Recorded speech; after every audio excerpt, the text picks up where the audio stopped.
this going back, right? I think it's very dangerous for us to even use the word going back. I don't think so. Rainmatter or anyone is about people going back. So there has to be material, physical backing, physical answers, solid answers to those aspirational questions that people have. So it's really about trying to enable some of those things, not sitting here in an ivory tower and pushing those ideas. Artisanal products created by homemakers at home are a very big part of the urban aspiration. Why isn't that aspiration part of our imagination for the rest of India? Each cluster, if you were to think of it as a business unit, today it is in a loss. Right? Revenue, there is, what is produced is much lesser than what is consumed. So each of this is almost like a failed startup.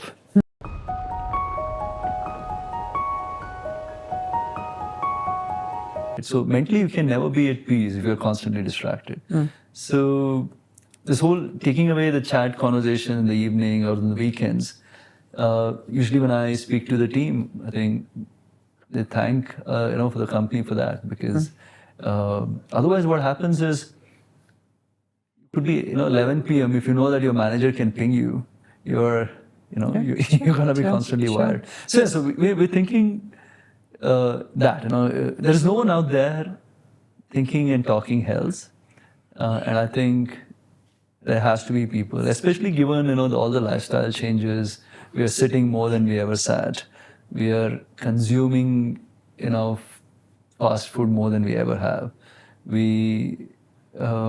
So someone has to be out there going and saying this is not right, and that's something that we're trying to attempt through Rainmatter Health. I guess the aspiration is formed by whatever the rich do, right? So what the rich have exclusively, whether it was, unless I'm again quoting someone, whether it's vacations or big houses or longer life, whatever, is what the middle class aspires to. So I think in a way, if you are setting that goal, you have to do it. Yeah. And then people will sort of say, okay, if he's doing it, then it must be cool. Which is why I think I was never personally on social media until 2019-20. And then I kind of started realizing that people give a lot of weightage to what I say and do because of the success of the business.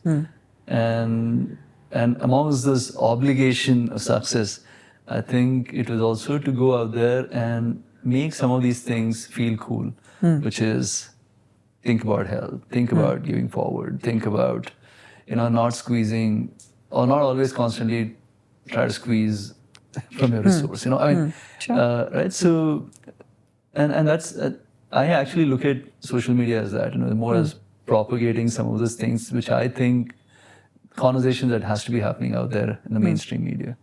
And so I think that's been an upside of the success of the business, especially over the last 2-3 years.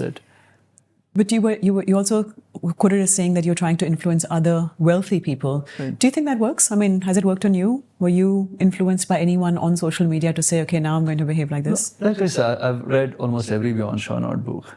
Right.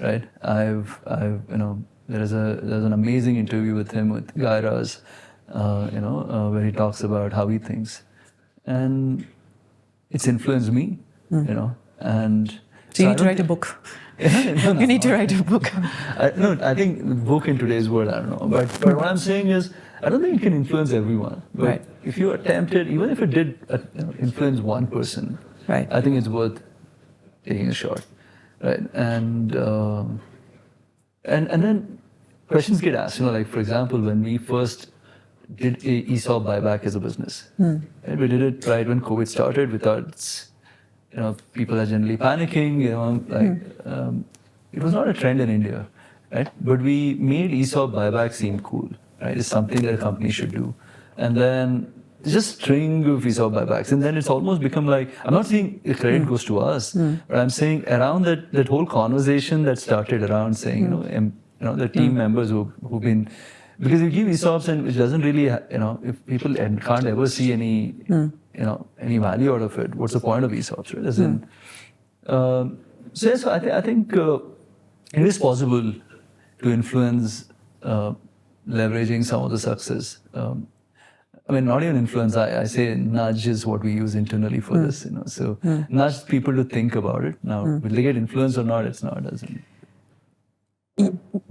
I'd say that instead of so telling us what to do, which I know you're not doing that, but what I'm saying is people would look at you and say, whatever you're doing, I want to do the same thing, right? So whether it's even you can say what you want about money doesn't make you happy. You can say that. But fact is, they will say, but he got that, then he gave it away, right? Yeah. I want my 1,000 crores first, then I will also give it away. I'll also get happiness by giving it away. So that's the thinking, whether you like it or not, that's going to happen. Absolutely. As in, I every time I say money doesn't bring you happiness, I say you can only say it once you made the money. You can't say exactly. it without it. Exactly.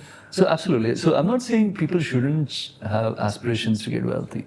The question is, are you ready to give up on what all to become that, right? As in, and to tell people that we've gotten wealthy without following those philosophies that is out there, like propagated on mainstream media. You watch Wall Street movie or whatever, right? I mean, you're supposed to be this cutthroat businessman who will do anything to win the war. I mean, it's not like that. I mean, we've been chilling, having fun and building a business which has become large, and we want people to know that you can build a large business by chilling, wanting your customers to do well, by wanting your team to do well, and we want this story also to be told.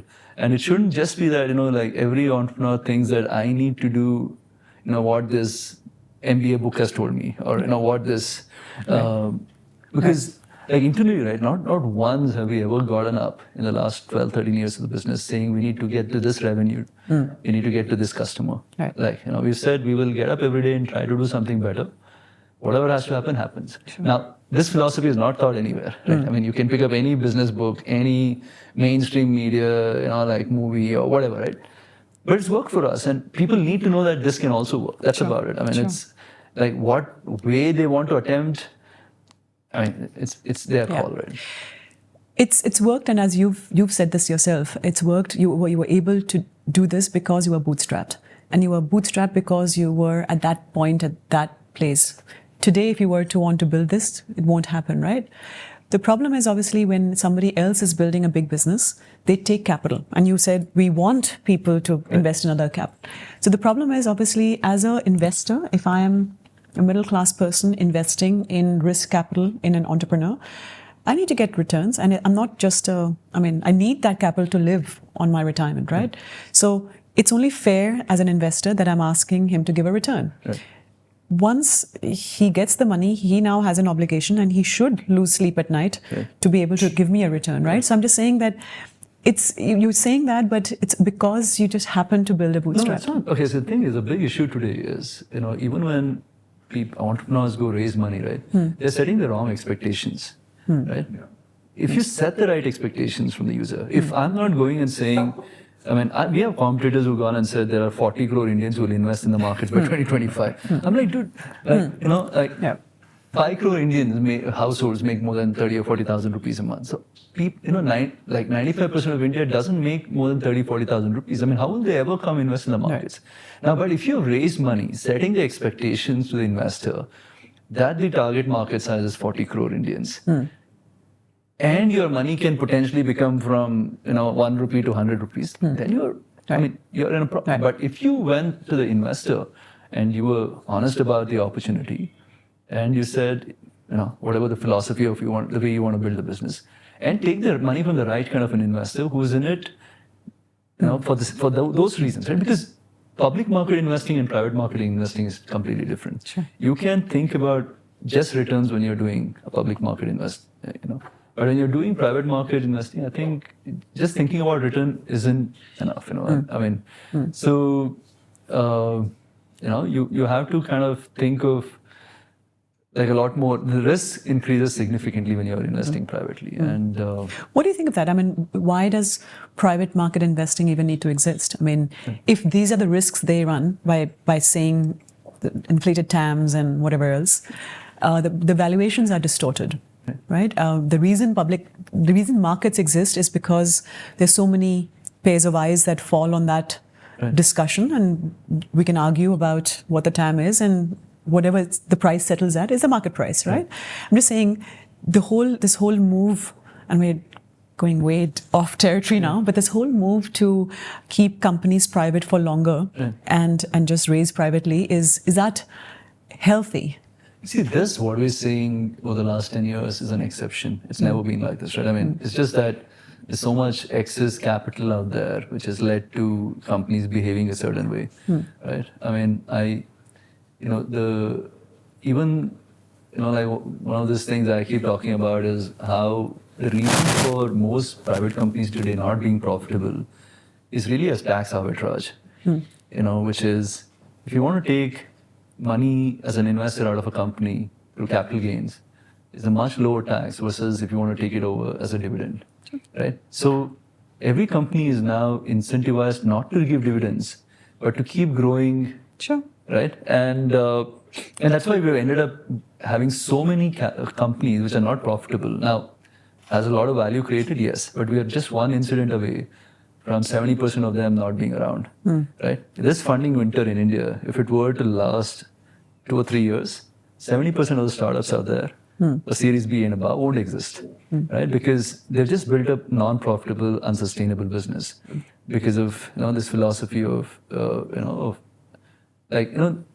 whole money coming in with an objective to make capital gains versus trying to get the cash flow positive business. Cash flow positive business. So so I mean, like I said, this is blame Amazon. They started that trend about 20 years ago.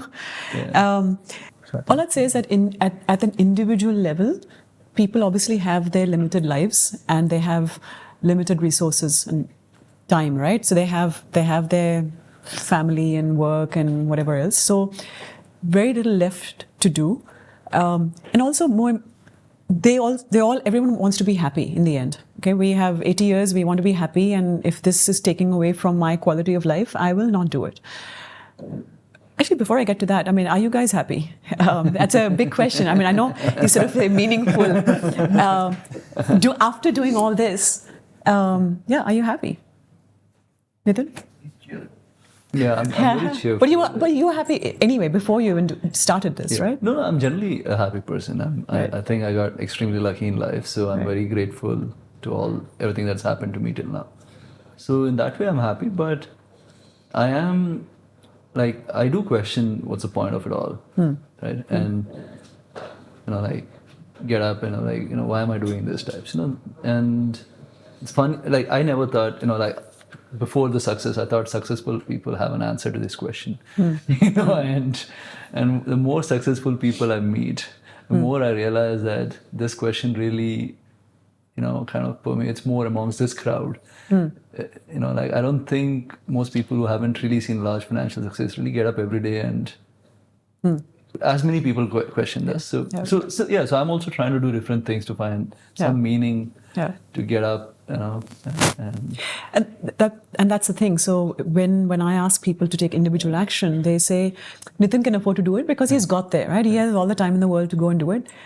I have to go and teach my kids and earn a living and do this and do that. In that, you're still asking me to give up the small pleasures I have. If I want to buy a fancy car and drive a Hummer, well, that's my pleasure. That's what makes me happy, right? I'm just saying. So it's just, I guess, a question. Is it, you have to make it cool to not want to drive a Hummer? I'm just picking an example. What do you drive? Do you drive a Porsche? We're in a tricky space right now. But it's important, right? Because if you're asking people to take action, I think people may want to know. But in Nithin's, this is a debate we constantly have. I keep criticizing his personal choices, but I've seen his personal consumption and his personal view of material change drastically over the years. And humongous amounts of credit there. But in his defense, Nithin as a person does not ask people to give up on these things. He's never said that. So if he was driving around a fancy polluting car and then he was asking people not to buy such cars, that would be hypocrisy. But he's never asked anyone to take any of these concrete actions. He's only asked people to think about the larger problems, the way of doing business, conducting business, about environment, climate. And that's fair. That's logically plausible. And he has moral non-deniability there. So, but I would like to answer this question in just my view. So I think this whole thing about I have a short life, I need to enjoy it. Enjoyment, the definition varies. That is what has brought all of us to ruin. I don't care about what happens to, let's say, my children or my grandchildren. I want to have this certain lifestyle in the next 20, 30 years because that's my time here. This extremely narrow tunnel vision is what has brought us to this point in just the last 100 years. That's all, really. And I mean, this has really corrupted us, I think, as a society globally. All we think about is our personal convenience, and we're so averse to inconvenience now. Forget luxury, I'm talking about inconvenience. We need that at the click of a button, at the press of a button, and we are just not willing to even give up small little conveniences. And you use the word sacrifice, and I think that also has been significantly diluted. How accepting a little inconvenience, how has that become sacrifice? I mean, what was sacrifice 50 years ago, right? That was real sacrifice when, as a society, we hadn't really progressed. People really sacrificed their lives literally for kids. Today, if I can't get my coffee at 60, frappuccino, that's not a sacrifice. That's just stupid, right? So I think that definition and the quantum of the word sacrifice and our misconception that inconvenience is sacrificing life has really ruined us all. It has corrupted us all. And why would you want to drive a Hummer? Maybe you could drive a good car, which is good enough. You don't have to drive a bad car. But who says that not being able to drive a Hummer is sacrifice? I mean, the freedom fight was a big sacrifice. So that whole concept has been rewritten by our lust for convenience and material. And all of this is just a few decades old. I mean, as a person, on a personal level, that is what drives me mad. We've had sacrifices, human sacrifices for the betterment of humanity, the betterment of, your own children for thousands and thousands of years. But today, not being able to get that car in that perfect yellow shade is a sacrifice. I think that's absurd. So first, we need to really let go of this notion, and we shouldn't. There's this whole thing about climate shaming. It's a phrase. In fact, a few weeks ago, Nithin and I had a big argument right here in the office over a popsicle. Okay. And it wasn't really that popsicle made a difference. It was really the principle. So can't you accept some inconvenience for the betterment? And like I said, that one popsicle wouldn't have made a difference, but if enough people think about it. So I think my point is, when this line of reasoning comes up, oh, that person drives a big car, I also want a big car, I think that has to be refuted. It is not logical, and even at a subjective level, it doesn't make any sense. And this is deeply personal. I don't even know if it's proper to reveal it here, because other people are going to watch it. But so one of the decisions that I and my partner have taken in life is not to have children. And it has been a decision a long time in the making, and I've been married for 10 plus years now. So it's such a complex decision, and I think that's a bit of a sacrifice. But there are billions of people, so that's my personal sacrifice, and I don't urge anyone to do that.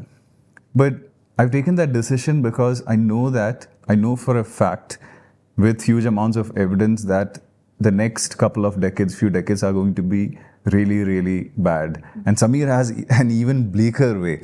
And, he has a very bleak way of framing this. So even the thought of having children for whom you will unconditionally care for, being subject to these planetary atrocities that humanity has created for our pleasure and consumption, I can't accept that morally.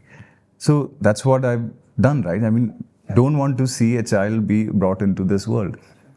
So, sorry, I've ranted a bit, but my point is, I think these sort of lame arguments should be shot down.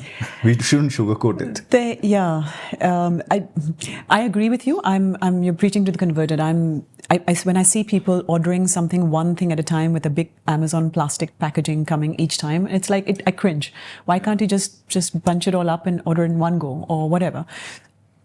Also, same decision, no kids, no whatever. I drive a 16-year-old car, as we were discussing before we started. All of those things, but I'm just saying that hasn't worked. I have not been able to influence my own family in giving up these little convenience sort of things. So I'm just saying what tends to work is the middle class today will want to do what the rich are doing. Okay, that's what works. And that's why they're asking, not because, like I said, it makes any difference. It's just that they have to get there on their own and realize, oh, damn, is this it? That didn't make me happy. But I think will you ask them to give it up earlier? It won't work. We're speaking in the micro, right? We're speaking in terms of individual action, individual choices, etc. So when you say people wanted to emulate the kings of the past, actually, I would argue about the rich thing. If Nithin gives up his house and moves to a hut, people will brand him. Yeah, people will create a nice tag.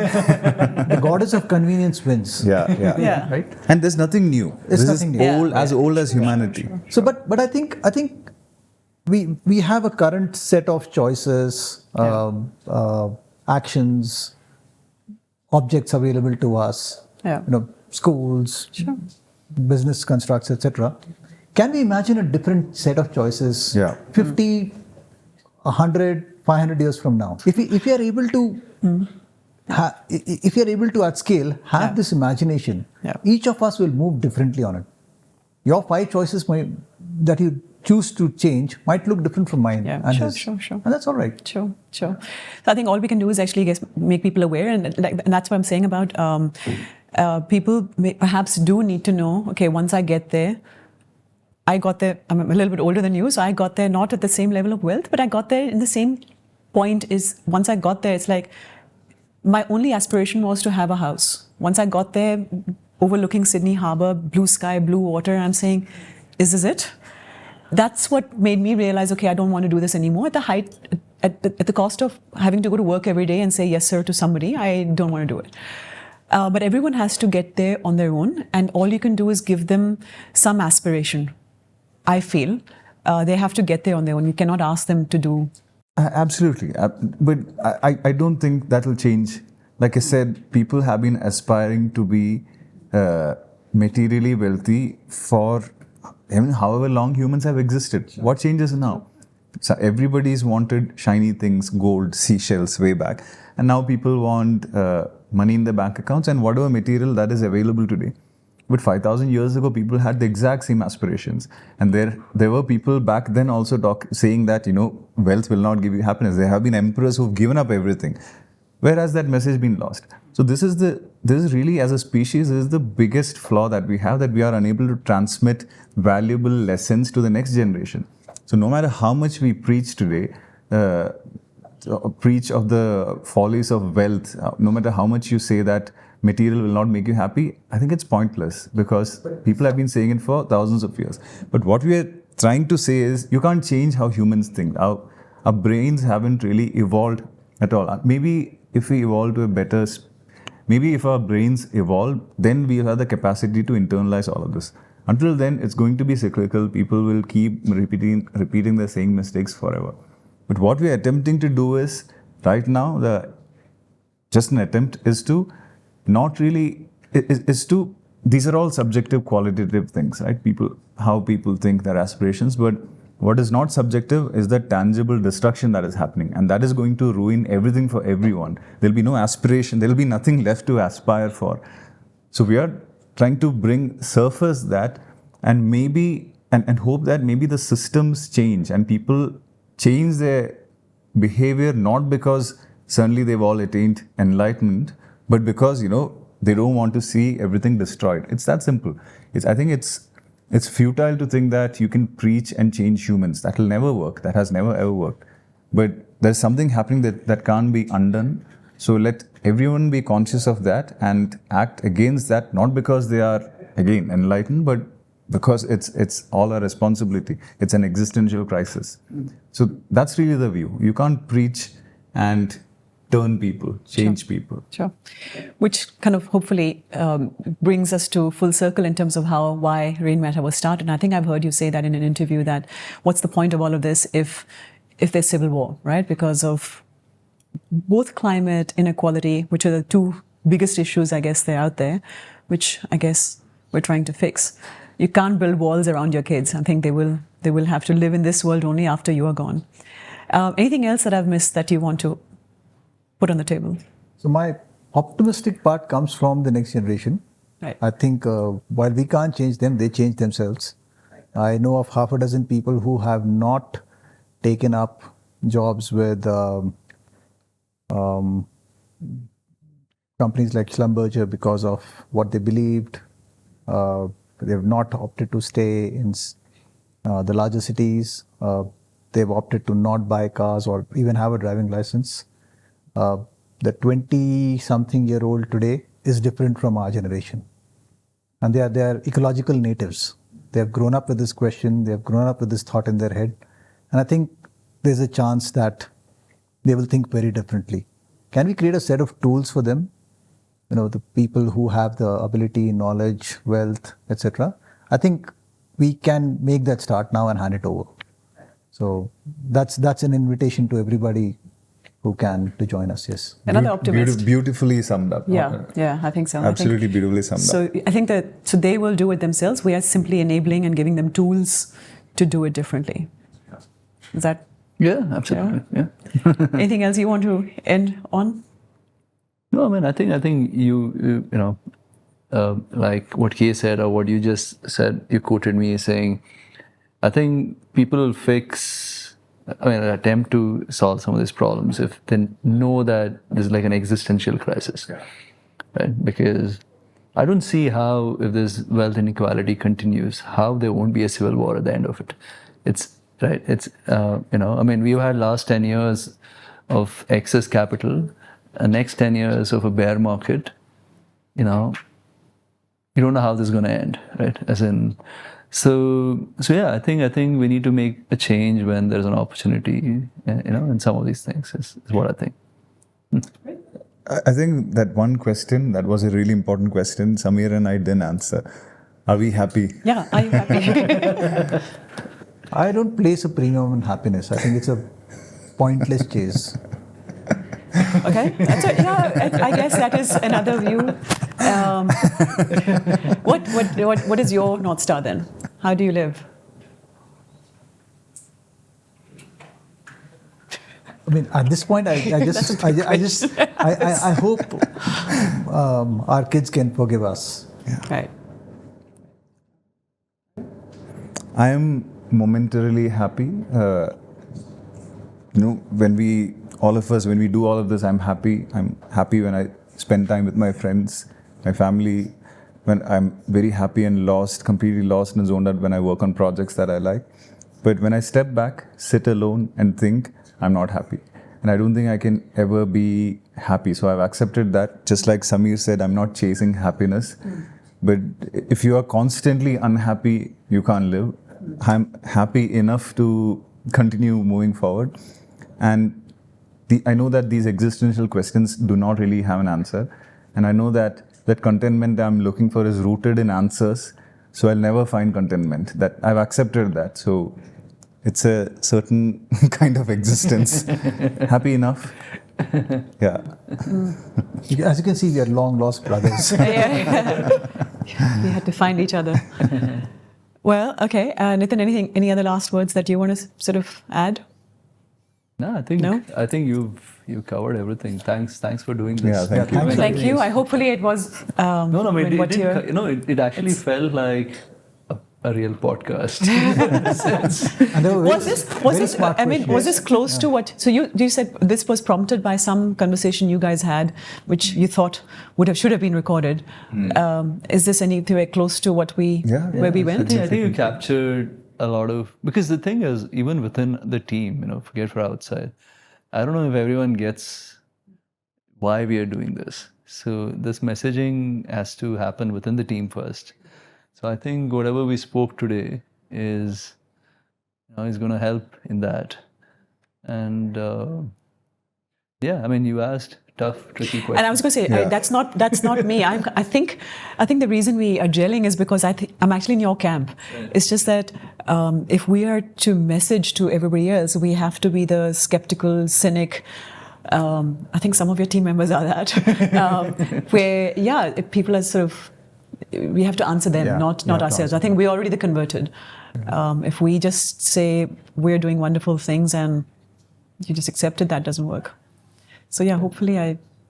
No, No, it was a great did that. conversation. Thank you so Yeah. much. Thank you. Yeah, Thank you very Thank much you. for inviting me. Thank you for making the time. Thank you. Yeah, Thank thanks. you.